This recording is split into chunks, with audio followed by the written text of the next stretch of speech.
Something I've been doing recently just to accommodate the larger still that I've built. This was my older Parrot. They've been running off the 50 litre still. This has got a 3/4 inch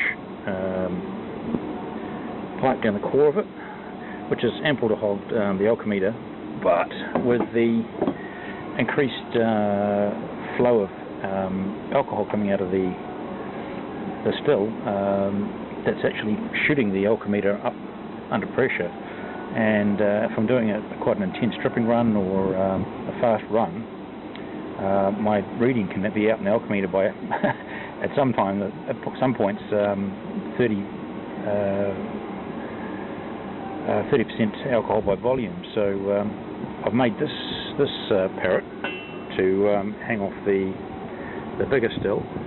And it's got a much bigger opening. I think it's about 32 millimeter down the centre there. That's just a store-bought flare that I've got on there, same as on here.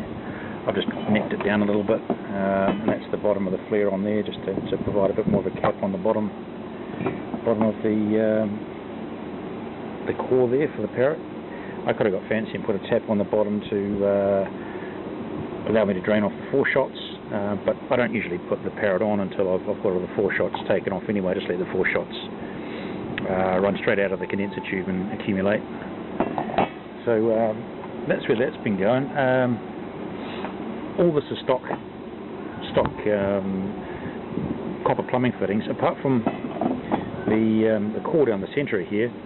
I don't want to go buying a piece of. I don't use 32mm core, 32mm copper tube. So what that is a from a scrapyard, just a piece of crap out of the bottom of an S-bend on a sink. It did look like that. So that was basically the top end of this. Cut off the core of that.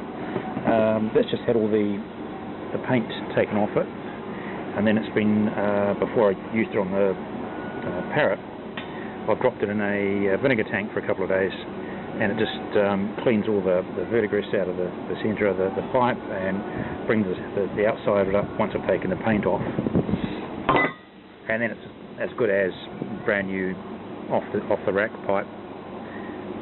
But for a fraction of the price, you're not paying. If you go buy a piece of that from a scrap dealer, you're paying nothing. Nothing in comparison with trying to get hold of offcuts of brand new stock plumbing pipe. So if you're looking to save money doing this kind of stuff, visit your scrap dealers. This stuff is worth nothing.